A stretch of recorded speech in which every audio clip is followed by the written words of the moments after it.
Okay, so some of you are wondering, Bruce, is it possible that you can give us a topic that is even more exciting than administering disbursements? Because it's very difficult to do that because it's a very exciting topic that we just covered. And the answer is yes, yes I can. And that is to talk about R2T4, a favorite topic of mine, very enjoyable, very entertaining. So get ready for that. Here we go. We're going to talk about Return to Title IV. Basic principles is what this is going to be on Return to Title IV, better known as R2T4. So if you don't mind, let's go ahead and begin. First, my agenda, just like I did the last session, I do like to give you an overview. In this case, I'm calling it principles of R2T4, so that everything comes together in the end. Then we'll go over some definitions and some ground rules. From there, I'm going to walk you through the R2T4 worksheet calculation, understanding what different parts of it is. And then we're going to talk about the parts where I am to what aid or disbursements should I be including in the R2T4 calculation, or what about this section called aid that could have been dispersed? How exactly does that work? And what should I be putting there or not be putting there at all? And then I have this withdrawal dates. What is that? Amount completed, meaning, remember we talked about amount that has been earned by the student. We'll also talk a little bit about post-withdrawal disbursements. Now this will be a little more detailed than what I gave you before, but the truth of the matter is it'll be relatively light fare since you're all somewhat experts on the topic now. And then we'll talk about institutional charges. Okay, so again, some basic principles, right? The idea is this, and notice how we, don't mind me having it here, Title IV funds are awarded to students, or to schools, right? Well, they're awarded to the student with the assumption that the student is going to attend this school. If you'll remember, I gave you an example, that whenever we disperse funds to a student, right, the idea is that when we're dispersing funds to a student for, let's say, a payment period or a term, same thing, that those Title IV funds are earned through attendance. That's the intent, okay? Now, the idea is they're earning it through attendance, so when a student ceases attendance prior to the planned end date of that particular term, then it makes sense, as I described earlier, that maybe they haven't earned the amount of aid that you have dispersed because they earn aid through attendance at school. Whether or not they're a good student matters not, okay? But whether or not they attend makes all the difference as to what they have earned at your school, okay? So it's just as I explained earlier. Students earn, just as I indicated, aid equal to the amount of attendance in a payment period is a percentage earned. And I gave you the example. I'll give it to you one more time for those of you who didn't want to attend the administering disbursements. Is let's imagine for a second that I have a single term that is 10 weeks in length. And a student is to receive a total sum, and I know it's a lot, but let's say, for simplicity's sake, that a student is to receive $1,000 in direct loan funds for that term. It is a 10-week term, and so my student then begins to attend school, but only after a full completion of 2 weeks of attendance do they withdraw. Now, it makes sense that they've only attended 2 weeks out of 10 weeks, that my student has only earned a percentage of 20% of that Title IV aid, or of that $1,000. So the philosophy would suggest that my student has only earned $200 of quite possibly the $1,000 that was dispersed for that student. And so guess what? My student has not earned $800. They don't deserve it. They didn't attend it. So that has to be returned, okay? Return to that Title IV program, R2T4, return to Title IV. Aha, so now we understand it, right? The idea behind it, okay, that $800, that 80%. I just gave you the whole lesson. We can go home now. We can skip. Go ahead. You can leave. Just kidding. Quite a bit more complex than that, but that's the general idea behind the R2T4. Now, the idea is if I've dispersed more aid, just as I indicated earlier, than earned, that must be returned. I already kind of explained that to you in the example that I explained earlier. We'll see it in more explicit detail as we go through the calculation itself. Okay, now, if I have otherwise dispersed less aid than the student has earned, in other words, perhaps I had broken up the direct loan disbursement into two separate disbursements. Some schools like to do that.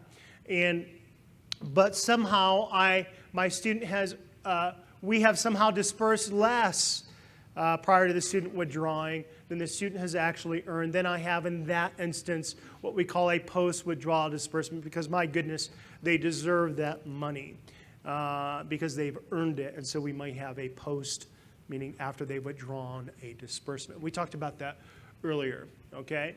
Now, the idea is this, is if my student completes more than 60%, I don't care if it's 60.001%, that is more than 60%, my student then gets the full 100%. Otherwise, prior to having more than 60%, they only have earned that percentage. But we're fairly gracious to our students in saying that if you've attended at least more than 60%, you get the full amount that was dispersed for that term. Now, institutional policies. This may confuse some of you. Institutional refund policies. Now, you may have your own philosophy and how you like things done, and the amount that you say you owe, the student owes you at the school, on the basis of when they withdraw from your school. So you have this maybe very gracious refund policy where you say, well, after so many days, if you decide to withdraw from the program at our school, we're going to give you back all of that money. And that's very kind of you to do that, but quite frankly, we don't care. Let me repeat that. We love you. Forgot to add that part. We don't care what your refund policy is. As it pertains to the amount of money you need to give back to us, those two shall not meet. And so we make sure that you understand, or you tell your student, listen, hold on here. We have a refund policy, and this is what our policy is. But however, you have received federal student aid, and there is a separate policy in which we must adhere to in accordance with federal laws and regulations.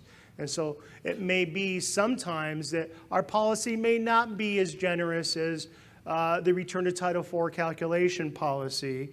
And so you may end up owing us some money where you thought it was covered by the direct loan, you see. It may not be, because we say you owe us all of the money, okay? Or vice versa. Well, hold on, department. Okay, we say they don't have to pay anything. We give them all the money back. Can't we, what about all that money they got in their pocket and everything else? Do they get to keep that? Well, yeah. Okay, or what if, do they get to keep all of that money? Sure they do. We don't care what your policy is. If they've earned $1,000 and you give them all that money, guess where that $1,000 is going to go? It's going to go in their pocket. They get it, so you get to give it to them, okay, because they've earned that. So the two shall not meet, your policy and the R2T4 calculation rules. Again, schools should use, I want to pay attention to this, the best information available to determine the withdrawal date. It makes sense why we would ask this. I already told you that a student earns the Title IV-A through attendance. And so the idea is that you use the best information to determine what the withdrawal date is, right? We'll talk more about that as time goes by. The idea is not to maximize the amount of aid, ignoring the, because we think we can work the system and just to, you might know what the date is, but we might say something, you might try to manipulate the rules to give them more money. So keep that in mind, that these federal student loans are money that they have to return back, okay? Money that they have to return, or they have to pay back in the end, and is underwritten by taxpayer dollars here. So, consumer information, some things that you need to be aware of. Again, you need to make sure that you provide that. This is information you must provide to your students. Make sure that they are aware of any refund policy with which you must comply, meaning the R2T4 calculation, as well as any refund policy you may have at your school. Let them know that there are requirements for the treatment of Title IV funds after the withdrawal. and then what the requirements and procedures are for officially withdrawing from the school. This becomes important, right? So you have to provide information to your students who are receiving Title IV funds exactly how it is, what kind of official process they must go through to withdraw from your school. It makes simple sense, but you'd be surprised how many schools don't provide that information to their students. And so as a result, they don't actually withdraw them, and we don't know if they're receiving Title IV funds as to how much they've actually earned. So you need to provide that information to the students so that they are aware of the process and so that you can actually have an official withdrawal for them and calculate it accordingly. Okay, and that includes not just letting them know what the process is, where do they go, who do they speak with, and so on and so forth at your school. Make it simple for them. If an institution cannot, now this is important, failure to begin attendance. Now I get it. How many of your schools that are not, let me ask this question, that are not required, raise your hand high, to take attendance? Raise them high. Okay, very good. You're not required to take attendance. That's fascinating, right? But we say failure to begin attendance, right? If an institution cannot document, now this is something we do say, even though you're not required to take attendance, we do require that you are able to determine whether or not the student began attendance. Did you know that? That's in Volume 4, Chapter 1. One of the very first things we talk about, okay, that you have to be able to determine whether or not a student actually began attendance. That's a requirement, even if you're a school not required to take attendance, okay? So if an institution cannot document, so you go ahead and you give them the money, and sometimes that can happen, but you cannot document that a student commenced attendance for that payment period or period of enrollment, whichever you use, that student's not eligible for that direct loan, right? Therefore, R2T4 regulations, they don't apply. Why? Well, they never began attendance. I do R2T4 when I've earned some aid. I began attendance, even if it's only 1 day, I have earned 1 day's worth of attendance. But if I didn't begin a day, why am I going to do an R2T4 calculation when I know they haven't earned a dime? So I don't have to do the R2T4 calculation if they never begin attendance. And so as a result, right, these provisions, 34, well, whatever, non-attendance. In other words, I'm going to return all that money. I explained that to you in the last session, that if they don't begin attendance, just, you know, whatever you have taken, you return back to us and you contact the lender to have them send a 30-day demand letter to return the money back to us. Okay, so failure to begin attendance, continuing on. For those direct loan funds credited to the student's account, you must return those. I did this already. Let's skip the process, but you get the idea. Funds dispersed directly to the student. Now, I said earlier that you should contact the lender. That's the rule. That's in the regulation. It doesn't mean that if you decide you want to be nice and you return the money and try to collect it from the student subsequently, you're welcome to do that. But good luck if you do that, because if you pay the money, we don't care. We're done. Thank you very much, school. That was very generous of you. Good luck in collecting the money from the student. Not saying they won't do it. They might be a great student and they do that. But you'll have to have your own collection procedures and not have the student loan servicer send a very, very scary letter to them to get the money back themselves. Okay, you get the idea. So you can choose to do that. Have fun. Otherwise, contact the servicer, as I indicated to you earlier. Now, you'll hear this thing called a withdrawal date. Now, the withdrawal date is, as I indicated earlier, that's the day that the student ceased to attend, quite simply, okay? And that is a very significant and important date, because that is the date in which the student that's the date that they withdrew. They have earned aid up to that day, okay? Let's save the questions till the end, because this is being recorded. Now, keeping that in mind, that is the date that students cease to attend at the institution. That's the withdrawal date. But you're going to hear this other thing called a date of determination.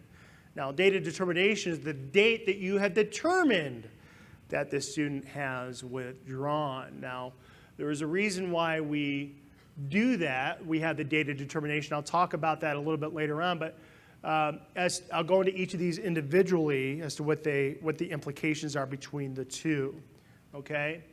Now, if I am a school that is required to take attendance, life is quite simple, to be honest with you, right?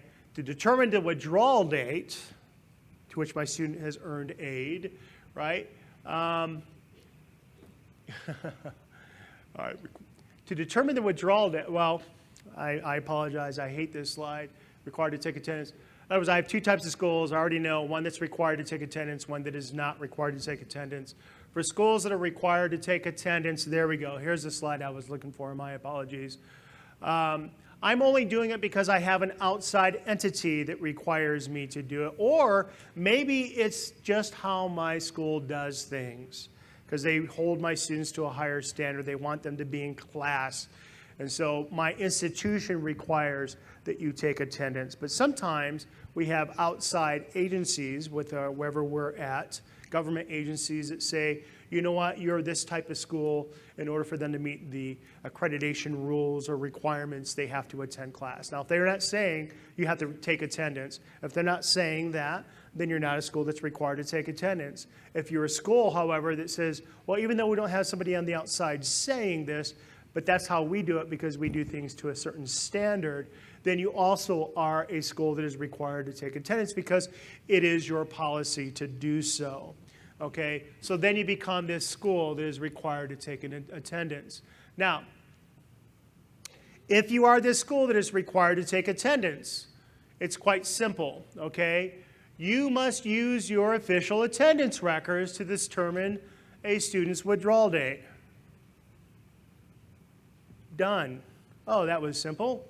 How do I determine the withdrawal date, Bruce? Well, you get your attendance records. And whatever it says, that is the withdrawal date, and that's up to the date at which they withdrawn.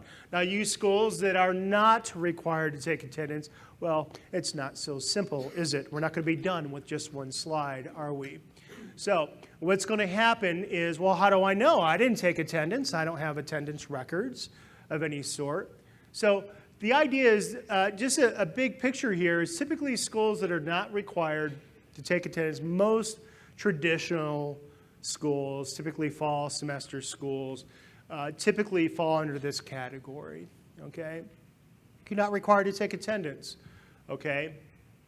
And so you have more options that are available to you to determine the withdrawal date, because you're not going to do it by using the attendance records because, by golly, you don't have them, okay? You're not required to do it. So what do I do? For schools that are not required to take attendance, we say this. Now, I want to pay close attention. The withdrawal date can be the earlier date of the student began the official withdrawal process. Okay, now let's start with that. We have the official withdrawal process at your school. Remember I talked about that earlier? You have to have a policy in place that tells them how to go through the official. I'm going to withdraw. Well, then you must go through this process. Go to this department. Now, a lot of schools will say, well, they must fill out this form. And on this form, we say, what is your day that you're going to no longer attend? And the student will write that in, and isn't that grand? That's their withdrawal date. Well, no, it's not. What we say, and let's make this clear, is that when the student begins the official withdrawal process, it is that date that they begin the official withdrawal process, because the students do not get to self-determine their withdrawal date, for goodness sake. They don't get to say, well, I will withdraw 2 weeks from now. Goodness, not at all, right? It's the day they begin the process. Let's be clear about that. Also, we have this thing called, the official withdrawal process, but what about this otherwise provided official notification? Well, you have students who say, well, I like your official withdrawal process, but I will have none of it. I've got better things to do with my time. So I am just telling you, and forget about going to 13 different offices and having you each sign the form. I'll have none of that. Instead, what I'll do is I will talk to you, and I'm letting you know that I am withdrawing from school. That is what we like to call the otherwise provided official notification. Now, that can be by email or just telling you to your face in the office. And as far as we're concerned, well, they've withdrawn that day.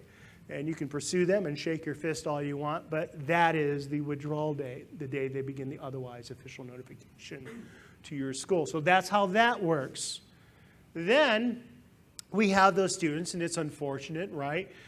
Maybe they had an accident or grievous personal loss or other circumstances such as dying. Okay, these things happen.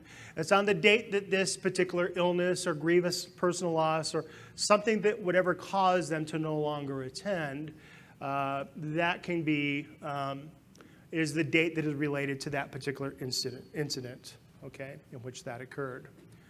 Okay. So we're going along, and these are the different ways in which you can determine the official withdrawal date, determine the withdrawal date, because the withdrawal date is important, right? So we continue to go on, is the date the student, what about these leave of absences? So we have this thing called a leave of absence. Now understand that your school may say, a student may come to your office, and the student may say, I've got this thing going on in my life, and I'm going to leave, but I'd like to return. And I am going to, and so as a result of that, could you give me a leave of absence, and so that I could go ahead and resume later on? Well, we have what's called a leave of absence that the department recognizes. You have your own policy for a leave of absence, but let me encourage you to go to volume 5, page 10 of the FSA handbook. And we provide for you a very long list of qualifications for it to be considered a leave of absence that we will recognize. Now, why is that important that we recognize it? Well, if a student goes on a leave of absence and it meets all of our criteria for it, guess what? They have not withdrawn, and you do not have to do an R2T4. Isn't that glorious? Okay? But if it does not meet our criteria, right, then guess what? It is not a leave of absence and the student has withdrawn, and you have to do an R2T4. Now, let's say they do qualify and they began the leave of absence, but they never returned at the time that they said that they were going to return. Guess what? That is your date of determination that the student has withdrawn, is that date that they're supposed to return. And their withdrawal date goes all the way back from the time they began their leave of absence. Okay? So, yes, I still don't get any more aid. Also, so that's that, leave of absences. I want to be clear about that.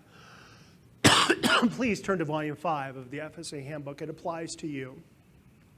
Now, what about those students who don't even have the courage to come up to your office and even say, I don't care about your official withdrawal, I'm leaving today. They just don't show up and could care less. Maybe a couple of those, maybe, yeah, I know.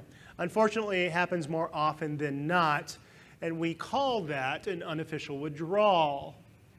Okay, in other words, the student just stopped showing up, but because you don't take attendance, I don't know when they withdrew. I don't know when they ceased attending, and so I just know that the student stopped attending class.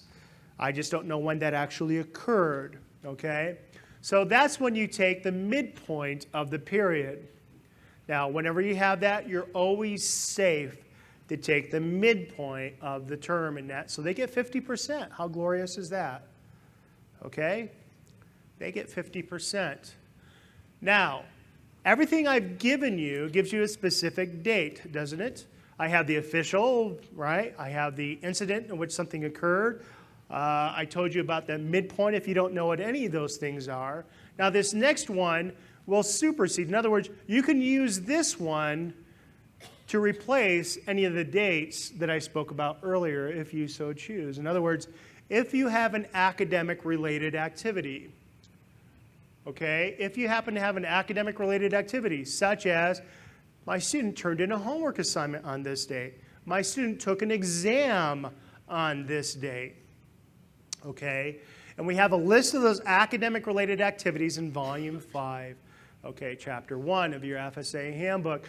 That if they meet one of those criteria, you're allowed to, because what is that? That is the best possible date, because you're a school that's not required to take attendance that you can use, and we love you for that if you do that, okay?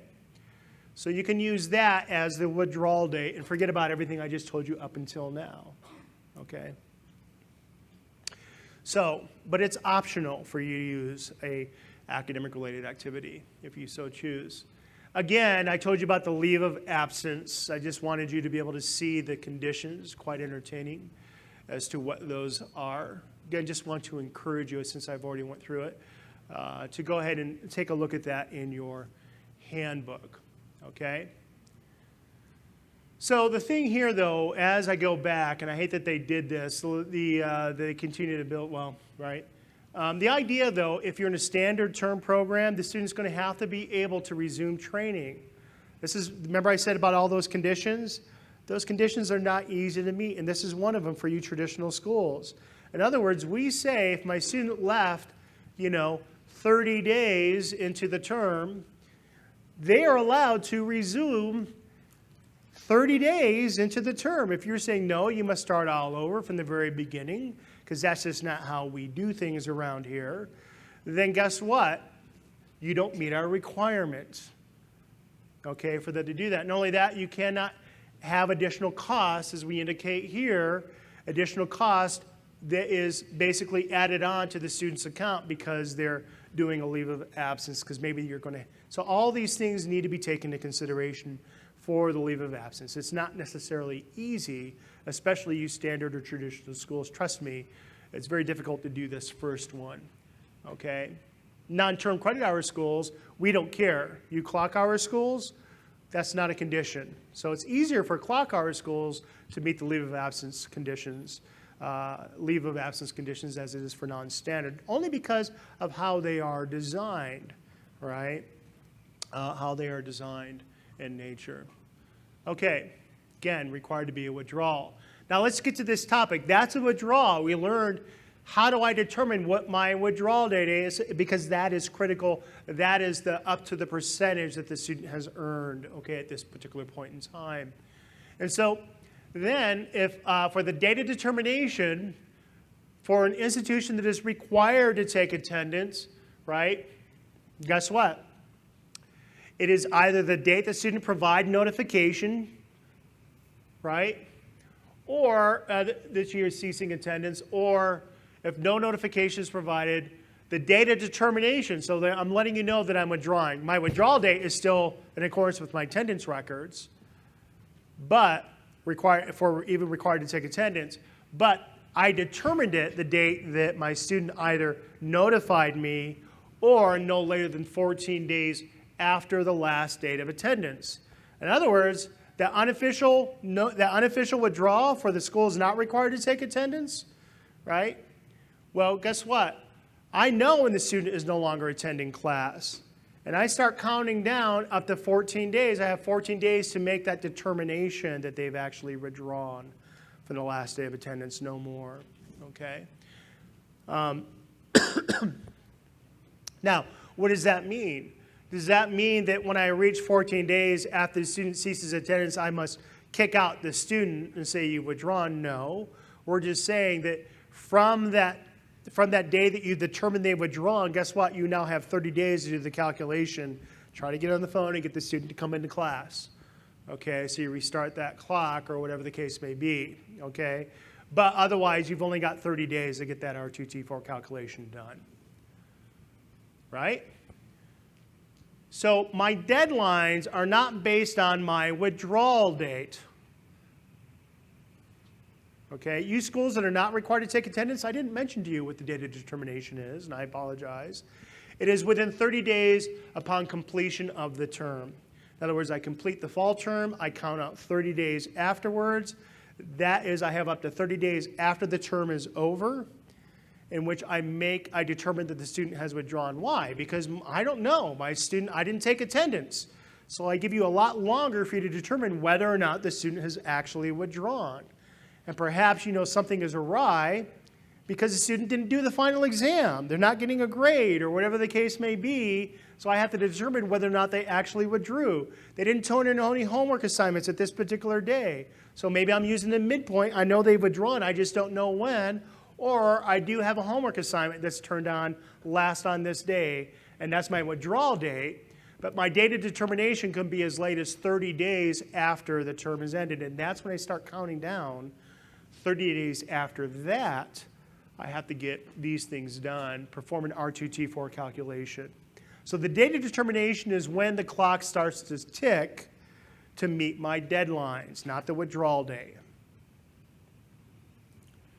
Now, notice this. I have to perform an R2T4 calculation, but also, hold on, what if there's a post-withdrawal disbursement to which my student may be entitled to?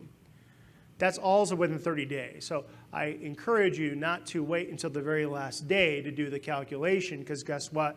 You're going to do a lot of work that day and getting out a notification to the student as well.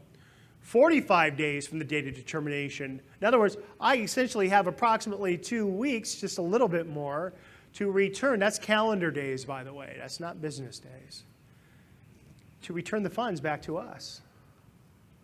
If there's any funds that has to be returned, that's not very long, is it? Now, a lot of schools miss this because the financial aid department isn't communicating with the bursar's office to get the money returned back to us. So a lot of good communication has to happen between the two.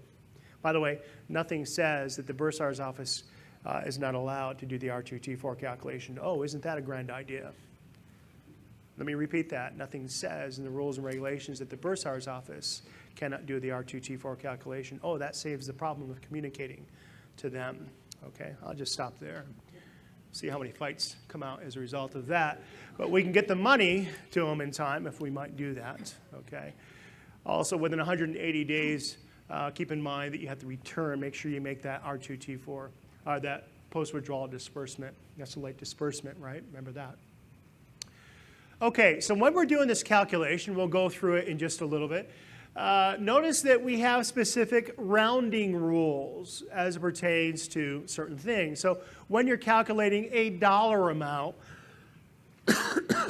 I want you to notice that for dollar amounts, I'm going all the way out to the third decimal point. And notice how I'm using simple rounding rules. This is a 6, so it's going to be 0.32. This is a 4, so it's going to be 62 cents. So dollars I always use up to the third point, okay?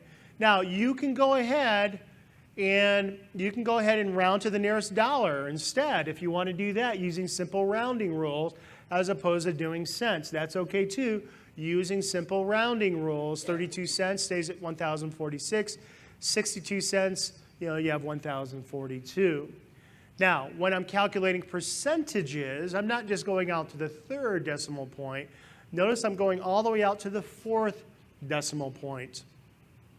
So I only intended 45 days out of the 101 that was scheduled. I go all the way out to this, and it comes out to 4 decimal points equals, I get to use rounding rules.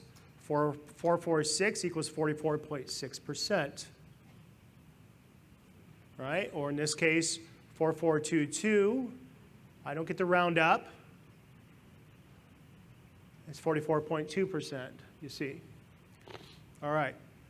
So I just want you to understand that we're very specific as to how you round, whether it be dollars or percentages, because we do pay close attention to that.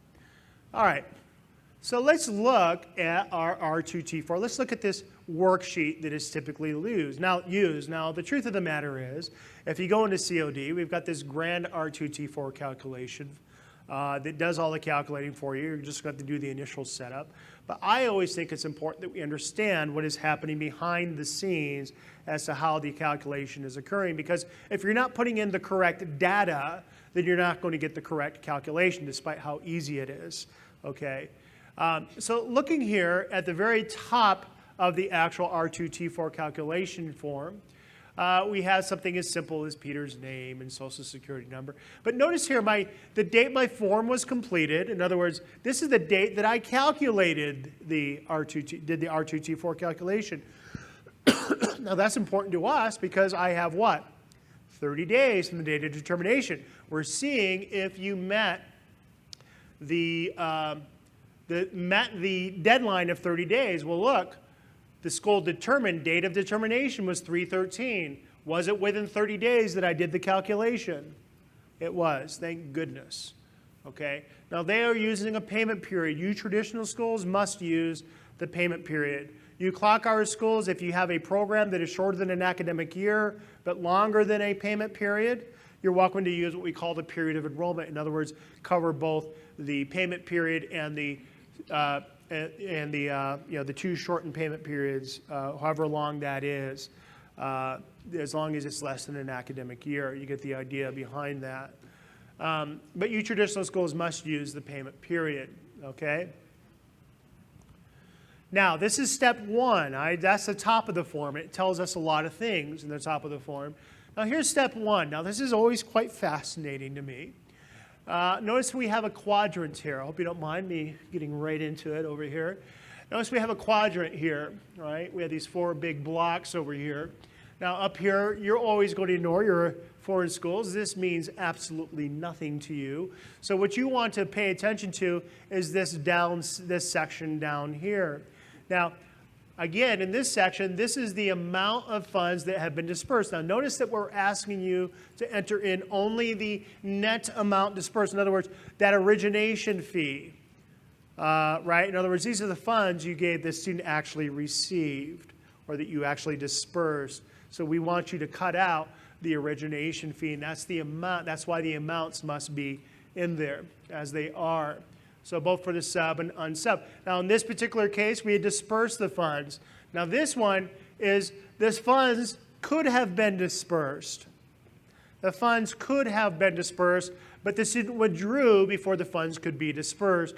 And so you would go ahead, and I'll talk to you about the rules in order for them to meet those conditions to include it in that particular quadrant. I'll talk about that in a short while. So notice how here, right, this is all about, notice here, we have these different letters that mean different things. Now, they didn't receive any grant money because, well, you're a foreign school. But they did go ahead and receive, of the funds that were dispersed, E is the total amount of funds were dispersed. So remember, is E equals the total amount of funds dispersed. Can someone do me a grand favor and write E equals total amount of funds that are dispersed? Could you do that for me? I would be very grateful if you could. Now, and you'll see why later. Now, we come over here, and now this takes everything into account of not only aid that could have been dispersed, but also is it all the aid that could have been dispersed as well as the aid that could have been dispersed. So I like to call this my big pot of gold. G is my big pot of gold, okay, of all aid that had been dispersed and could have been dispersed. If someone doesn't mind, just write down G is my big pot of gold. And I'll be able to explain that a little bit more as we go on. Now, the pot of gold, to be quite frank, is the aid against which the student earns. Remember, 20% of $10,388. I showed you earlier. That is the pot of gold to which they are earning against. Okay, only 2 weeks out of the 10, you see. So that's the one you always want to look at is G. All right, talk more about that later. Yes, I said all that. Why I have to do it again, I don't know. Now, that said, okay, I was just giving you another picture. I just described it to you, that's all. You didn't miss anything. Now, when it comes to that aid that could have been dispersed, let's talk about that small little d that I had, as opposed to aid that had been dispersed already. I have to meet certain conditions. Now, let me know if some of you catch on to this a little bit, that I have to meet conditions in order for me to be able to include funds in that particular quadrant.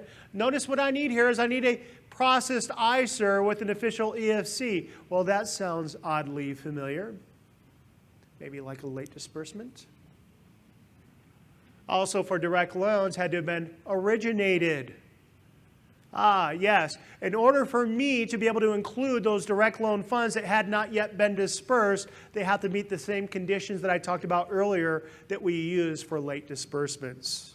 If it does not meet these conditions, in other words, maybe I never had an ISER that was processed prior to the withdrawal date, I don't get to put that amount that could have been dispersed otherwise in that quadrant because they never, you see? So that becomes problematic, and I never originated that loan.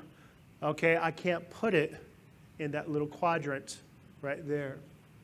But if I have met those conditions and I had aid that could have been dispersed within that payment period, For instance, I can go ahead and include it and add to that pot of gold to which my student earns against. You see that? Very good. All right. Now, plus loans, right? Plus loans, whether it be for graduate students or parents who take out loans for the students, lucky students. There has to be a credit check that was received, okay, a satisfactory credit check prior to the student withdrawing as well. So that's an additional condition as well, only for the plus loan. All right. Now, I talked to you about origination. How do we define how something is originated earlier? Again, the idea that the institution creates a record within its financial aid system. If you don't have a financial aid system and you use that direct loan tool in CLD, it's just you building that record in that direct loan tool. That's all that is, okay?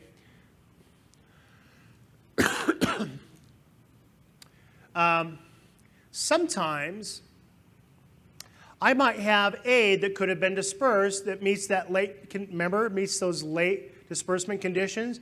But remember, I wasn't allowed to actually give them that money if I decide that they're actually eligible for a post-withdrawal disbursement. If it was a second, sound familiar? Is it making sense? If there happens to be a second or subsequent disbursement, or remember, first-year direct loan for first-year, first-time borrowers unless the student completes the first 30 days, or unless you meet that waiver requirement. Okay? Coming together in your head? Good. Glad to hear it. Let's move on to step 2 then. Okay? Now, step 2, notice how this is where we're looking at my student's withdrawal date. Let me make sure. Very good. So notice how my student's withdrawal date determines the number of days a student is considered to have completed. I got my withdrawal date, March 13, 2020. Right, here's my start date. How many days do I have between my start date and my scheduled end date? That is what we call over here from start to 8 to 5/6/2020. That is my total number of days of 110 days. But from my start date to my withdrawal date, well, goodness, that is my 35 days. So this is what we call, right, a numerator and a denominator. I divide my number of days that I completed by the total number of days my student should have completed, and lo and behold, I have my percentage of 31.8 my student has earned of that pot of gold, okay? Earned of that pot of gold. So that's what that 31.8% is, right? I see I cheat, numerator, denominator. I'm not cheating you. All right, I hope you don't think I am. All right, so very good. Let's move on to step 3. Forget step 2. Hope you got it in your head. Step 3 is the amount of Title IV aid earned by the student. So I look at my percentage, right, of the pot of gold equals my student has earned $3,303.38. Okay? If we could turn off our phones so that we don't hear them, that would be wonderful. Just kidding. Kind of. All right, so here we go. Noticing this, that's what my student has earned from that pot of gold. That's my percentage. Okay? Now, over here, what if my student has earned more money than what has been dispersed? So that's what this is. What is box, okay, what is box E again? Total amount of aid that has been dispersed. G is not dispersed aid. It's all of aid that had been dispersed plus could have been dispersed. So what this step down here is saying, well, hold on. Let's see if my student has earned more aid than what has been dispersed. So if they have earned more aid than what has been dispersed, then we would complete this part, and J would be the post-withdrawal disbursement. That's all that is, okay? In this case, they did not. You know, this is all dispersed. We happen to know that it's still $10,388, and they only earned $3,303. See, that would be $3,303 minus $10,388. It's a negative number. You get it? So that's the idea behind that, okay? Good. So I told you about the post-withdrawal disbursement. Must be offered to the student within 30 days of what? The date of determination. I said that a little bit earlier, if they actually have some. And then the actual disbursement itself must occur within 180 days from the date of determination. Also, post-withdrawal disbursements, I told you I was going to go into a little more detail. You must notify the student or the parent if there's a plus loan that is included in that post-withdrawal disbursement. That there is a post-withdrawal disbursement, and that they may decline all or a portion of that disbursement within 30 days of the date of determination, okay? Or you need to send that out, notify them within 30 days that they can decline. You know, in other words, you're asking for their permission. In other words, you are not allowed to disperse those funds without getting confirmation back from them saying they want those funds. You need to send out the notification within 30 days. You're requesting confirmation, right? Explain to them as well in that notification that they must repay the loan. This is not free money. And specify a deadline of at least 14 days in which they must respond back to you from the time you send out the notification.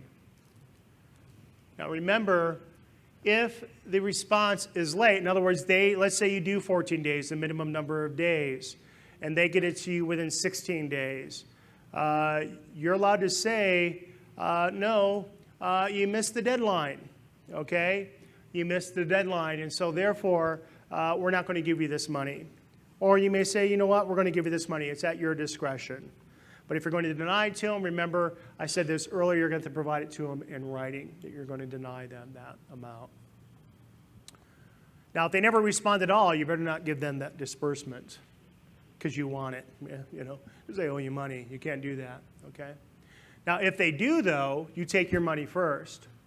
If they say, yeah, I want the post-withdrawal disbursement, you don't have to ask for their permission to take it and apply against the money they still owe you for that payment period. You, by all means, that is yours. You take that, and then anything above and beyond that only do you have to give to them, okay? Let's be clear about that. Now, we do have this on that same R2T4 calculation sheet near the end, this tracking sheet, student's name, social security number, date of determination that the student withdrew. Why? Because I have 30 days from that date of determination to get out that notification to the student. So we want to see that. How much in that box J is it that I have to do of a post-withdrawal disbursement? That's what that is over there. How much does the student owe you? Oh, I got a post-withdrawal disbursement right away. $1,000, student owes me $900. Okay, $1,000 minus $900. Student, you get $100. Congratulations. Okay? That's all that is to track all of that. So then we get to step 4, right? Remember, box E is the amount that's dispersed minus the amount that the student has earned. That means, guess what? $7,084 must be returned, doesn't it? It makes sense. That's how much has to be returned. Now, then I get to step 5. Step 5 talks about I'm looking at my institutional charges. In other words, these are the charges that I am entitled to as a school to charge the student up front. In other words, I'm going to take, this is all the money you owe me, student. Again, remember how I don't care about your refund policy? I was clear about that, wasn't I? I don't care about it. What I want to know is what the institutional charges were before the student withdrawal, not after you got to it and made some reductions. So we have all these wonderful institutional charges based off of these required charges. Okay, so then I say, well, hold on. The student earned 31.8%. That means there's 68.2% that they have not earned. So we take that same 68.2%, we multiply it by the 17,000, and we come up with 11,594. Now, why do we do this? This is what we call funny math. The idea behind this is if we believe that that same percentage the student hasn't earned matched against institutional charges exceeds the amount of aid that has to be returned, we are under the impression that you have absorbed that and you have that money that has to be returned. Does that make sense? And so therefore, you are the one that should be returning that money, not the student. So we do a comparison, which is the lesser of this percent of the percentage of the G, or the percentage of the amount of aid that had been dispersed, the 68.2%, or the percentage of institutional charges.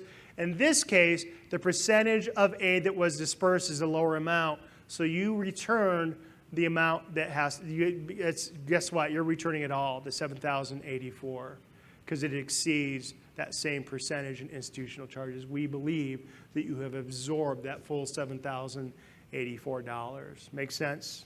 It's funny math. If it doesn't, that's okay. It'll probably take 5 days before the light comes on. I get it. I try to explain it as best I can, but it is indeed funny math, okay? There's a reason for it. All right, so you heard me say institutional charges. Well, what are institutional charges? Well, tuition and fees. Well, hold on, Bruce. What do you mean by fees? Fees that are assessed to every student in that program. Those are the ones that you can count as institutional charges. Okay, room and board, all right? If it is contracted with the school, you're entitled to that money, so I get to include that as institutional charges, okay? Required course materials, the student does not have a reasonable opportunity to get elsewhere. In other words, they can only get course material, books and supplies. The only time you're supposed to put that in there is if the student meets this condition. As if at your school, they cannot get those materials elsewhere other than at your school. Otherwise, guess what? You cannot include it as institutional charges. That is the idea. We give you some examples of non-institutional charges. In other words, you are not to include these in this section here, which is actually a benefit to you. The less you can include, the less you are saying you are absorbing, okay, in there, okay? So those are some examples where you might have some fees and things like that, or materials. But if they meet these conditions, you don't include them as institutional charges. Now, there are some excludable costs. Now, for instance, let's say that you have materials that they can only get at your school, but your student, doggone it,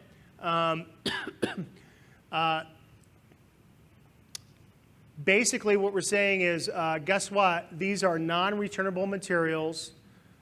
If they're non-returnable, you do not have to include it basically in the institutional charges. It's that less that we're saying you've absorbed, that rather the student should absorb that amount. Okay, that's a good thing when that happens. Okay?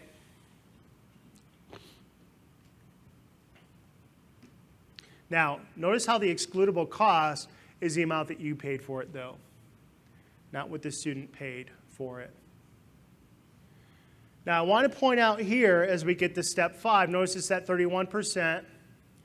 I already kind of covered this, how I came up with the, they're just trying to take a little bit longer. I just don't like the way they explain it.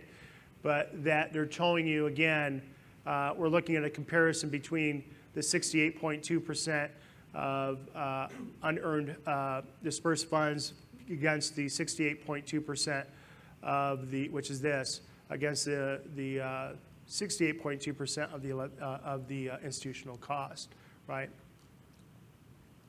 So you've determined that you're the one who has to return the money, correct? All this was doing is what I've already explained to you, and I apologize that I put that in there. I should have just removed it. So the step 6 basically says, well, hold on. I have $7,084 that has to be returned, and it has to be returned by me as a school in this instance, right?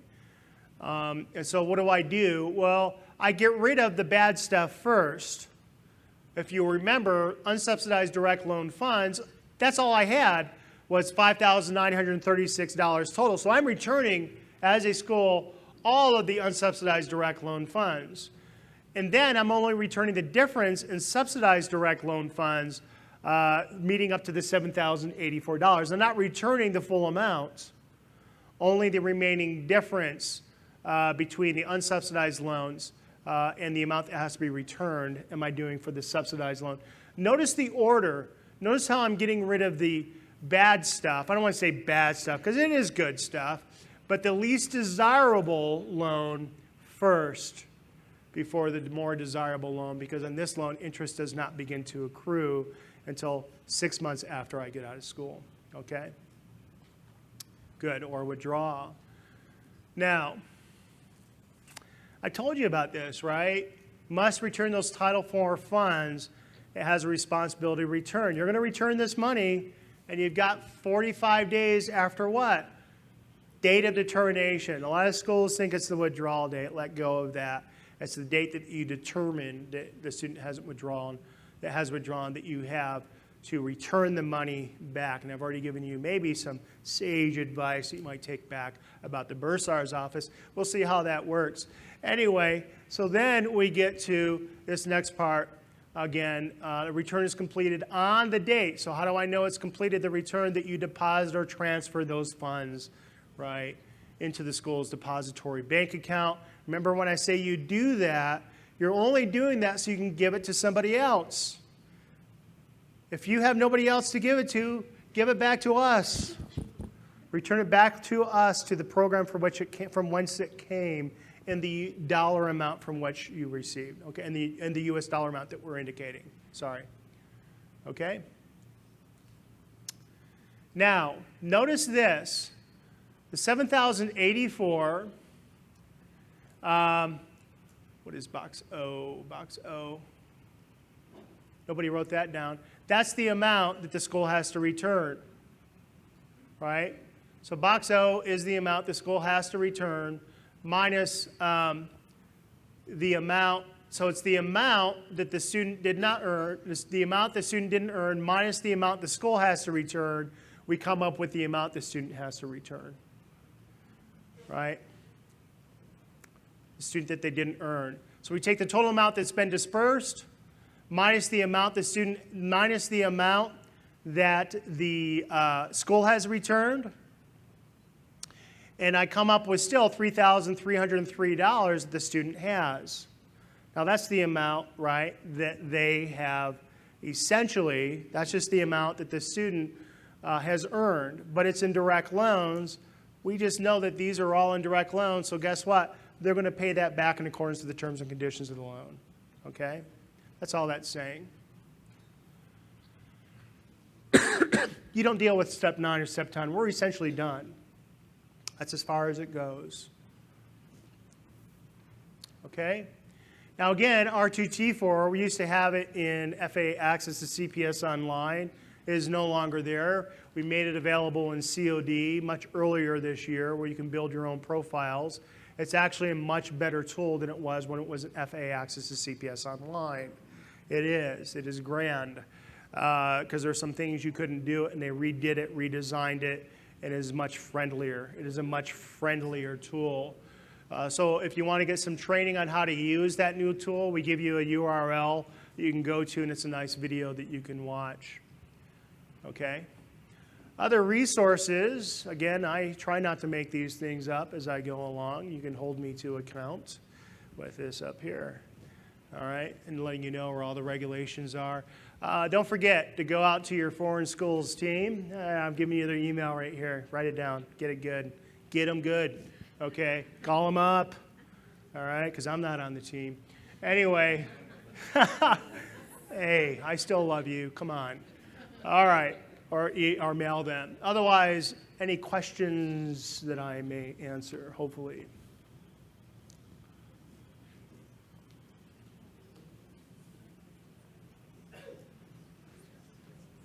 If no questions, oh, we have one, see?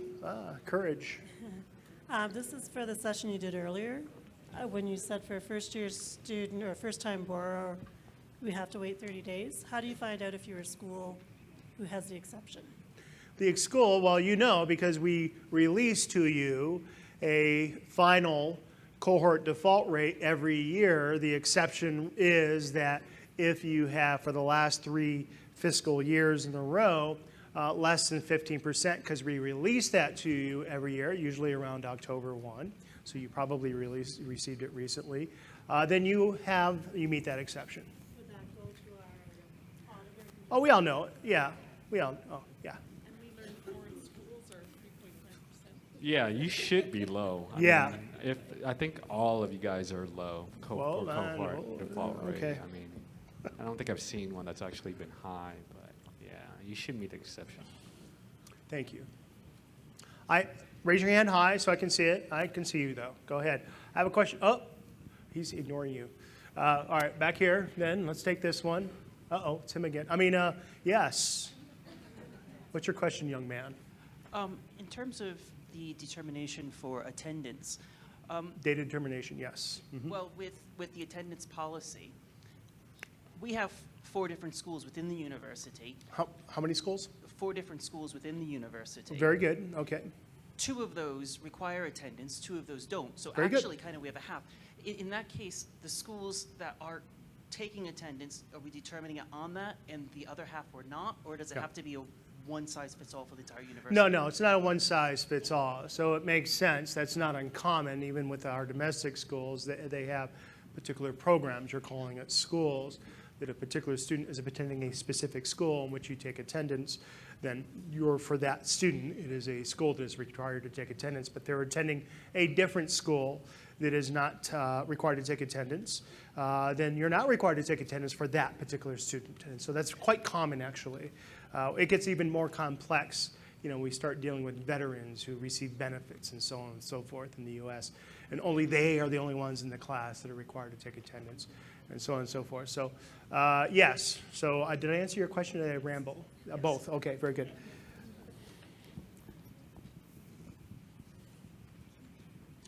Oh, more questions. Okay, I don't want to ignore her. She just didn't raise it high so you could see it. So we'll do her next, okay? So for the withdrawal date for non-attendance taking students, you have 3 options. You have, they can give All you kinds. midpoint or academically related. Can you interchange that? So can I use the midpoint on this student and an academically related event on this student? Or does it have to be, okay, we're using midpoint all the way across the board? Well, no, I think you're asking a question that we deal with quite a bit here at the domestic schools as well, which is, well, hold on, Bruce, I'm not accusing you, but let me say this is what some schools do here, and we're a little leery of schools that do this, where they say, well, you know what?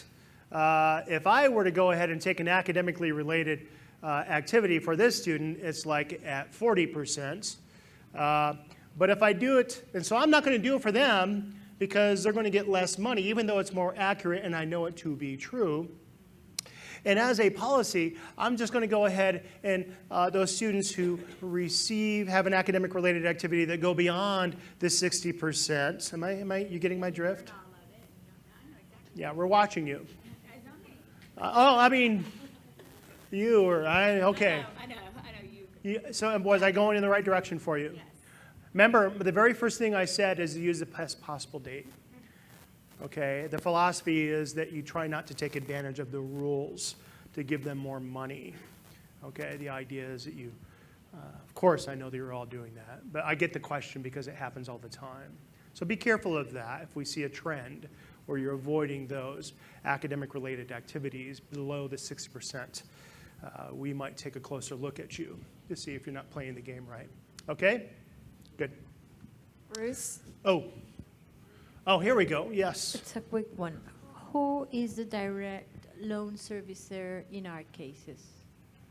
In your cases, well, you would still go into, so the question is, how do I determine who the loan servicer is? So every student who is receiving direct loans has a profile that is on them in NSLDS or even in COD, but you generally will go to NSLDS and you look under the direct loan section. It'll show you the disbursement, the date that the funds were dispersed, and which loan servicer, as well as all of their contact information with the link right there on that website, NSLDS. That's where you would find that. You're welcome. Oh, another question?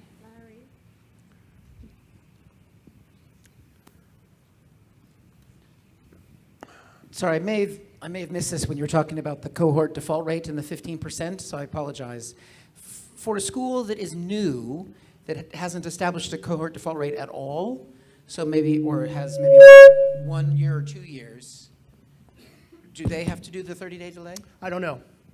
Okay. Talk to your school participation team member or your specific. I think that I'm not sure about that. That is a brand-new school, and dealing with program eligibility for new schools, I don't know the answer to that off the top of my head. I will admit when I do not know. Better for you that I say that than to make something up. So I would encourage you to contact them, and they'll do some research for you. Okay. It's a very, very good question, though. My apologies. Dang it. Didn't quite get that batting 1,000 thing yet. Any other questions?